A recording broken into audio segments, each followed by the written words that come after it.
I had been traveling all day, meetings, delays, endless airport security lines, and the last thing I wanted was a complication. My heels clicked against the polished hotel floor as I approached the elevators, dragging my suitcase behind me. My brain was foggy, my body aching, and all I could think about was collapsing onto the king-sized bed I had imagined since I booked this room. When the elevator dinged on my floor, I stepped out, fumbled through my purse, and pulled out the key card. I swiped it absentmindedly at the door labeled 812. The light flashed green. Relief washed over me. I pushed the door open and stepped inside. Except something was off. It wasn't the decor, the soft lighting, the muted colors, or even the faint scent of lavender. It was the subtle signs that someone else was there. A glass on the bedside table. A jacket draped over a chair. And then, the unmistakable sound of a low hum coming from the bathroom. My heart skipped a beat. I had the wrong room. Before I could back out, the door clicked shut behind me, and I froze. The air felt electric, charged, like something was about to happen I hadn't expected. I took a cautious step inside, noticing the way the afternoon sun slanted through the blinds, casting shadows over the bed. Then I heard it, a soft, amused chuckle. "Oh," a deep, smooth voice said from the bedroom. "I guess we're both a little lost tonight, huh?" I turned, startled, and saw him. He was leaning against the wall, arms crossed, that easy, confident smirk tugging at his lips. He looked nothing like the tired businessman I had imagined in my exhausted haze. He was tall, with dark, messy hair and eyes that seemed to see right through me. My pulse quickened despite myself. I'm sorry," I stammered, fumbling with my key card. "I think this is my room." He shook his head, that smirk widening. "Nope. This is definitely my room. But somehow, fate brought you here anyway." His tone was teasing, playful, and it sent an unexpected shiver down my spine. I wanted to apologize, leave immediately, and pretend this never happened. But something in the way he looked at me, like he was amused yet intrigued, made me pause. My exhaustion mingled with curiosity and maybe a tiny spark of something else. "You should probably go," I whispered, my voice barely steady. "And ruin this moment?" he asked, stepping closer. "I'm not sure I can do that." A laugh escaped me before I could stop it. A nervous, fluttering laugh that surprised even me. The tension in the room was thick, heavy, almost tangible. And in that moment I realized I wasn't just tired anymore. I was intrigued. He stepped closer, and my chest tightened. The subtle scent of his cologne, warm, a little woody, strangely comforting, made my head spin.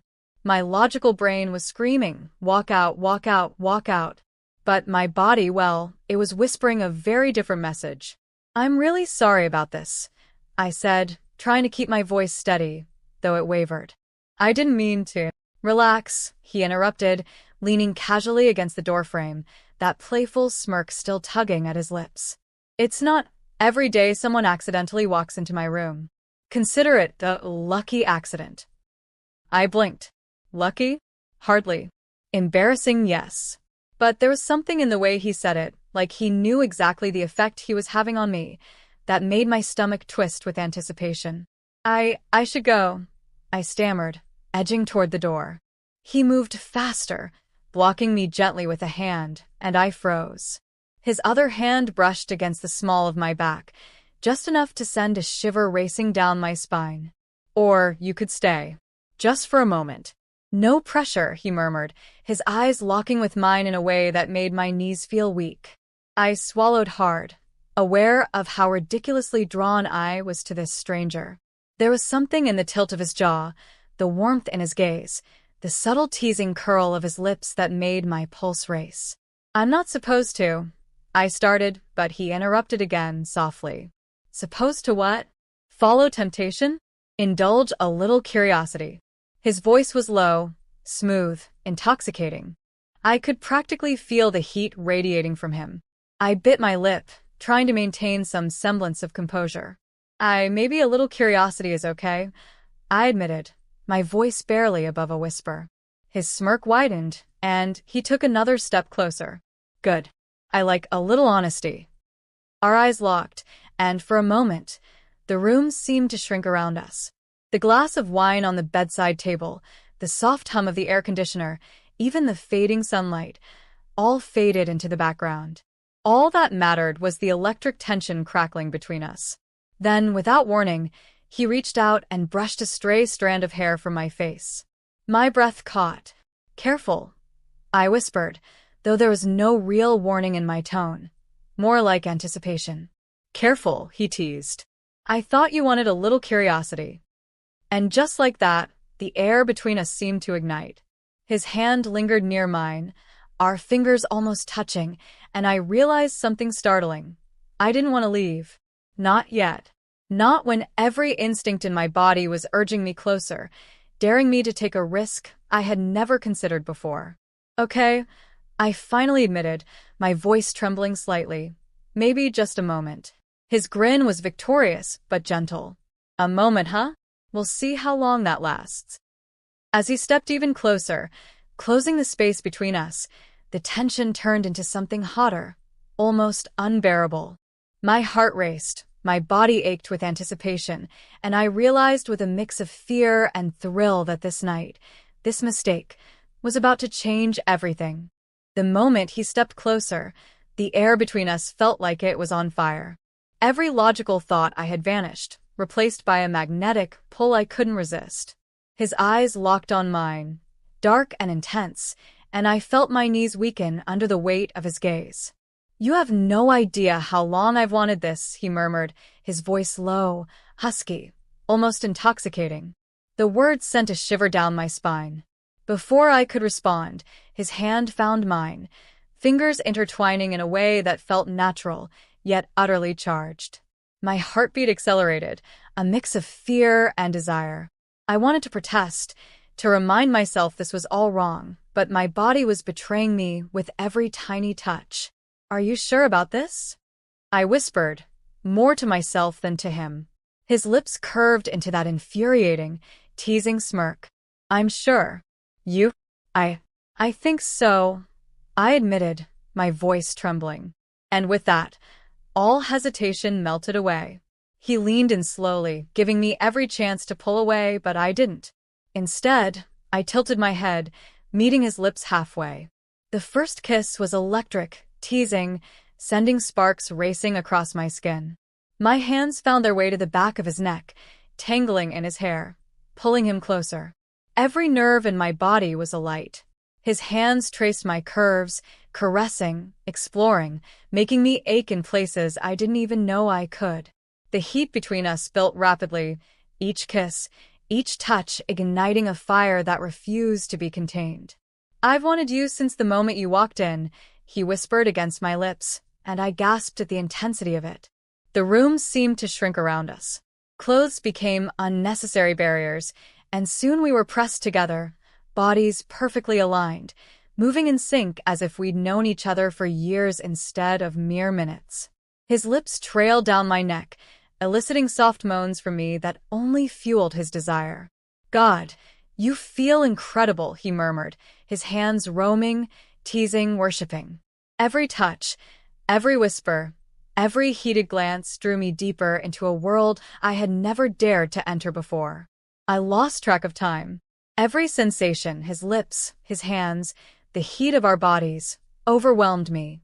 I clung to him, needing more, wanting more, desperate to feel every inch of him against me. Our passion was a dance of fire and longing, a collision of two desires that had waited for the perfect moment to explode. Every gasp, every whisper, every stolen kiss made the world outside disappear. In that room, with him, I was completely consumed. And yet, even in the height of our desire, there was a fleeting thought, a tiny, guilty thrill, that this night was forbidden, a deliciously dangerous secret we were both willing to indulge. By the time we finally collapsed onto the bed, tangled and spent, our bodies slick with sweat and our hearts racing in unison, I realized something startling. This was not just a mistake. This was the beginning of a night, and a memory that I would never forget. I woke to the soft glow of the morning sun filtering through the blinds. The room was quiet now, the intensity of the night before replaced by a calm, almost fragile stillness. He was beside me, asleep, his chest rising and falling steadily. For a moment, I just watched him, my fingers tracing the curve of his arm, a smile tugging at my lips despite the whirlwind of emotions inside me.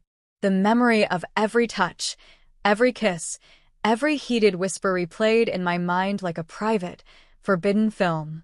I felt exhilarated, guilty, and utterly alive all at once.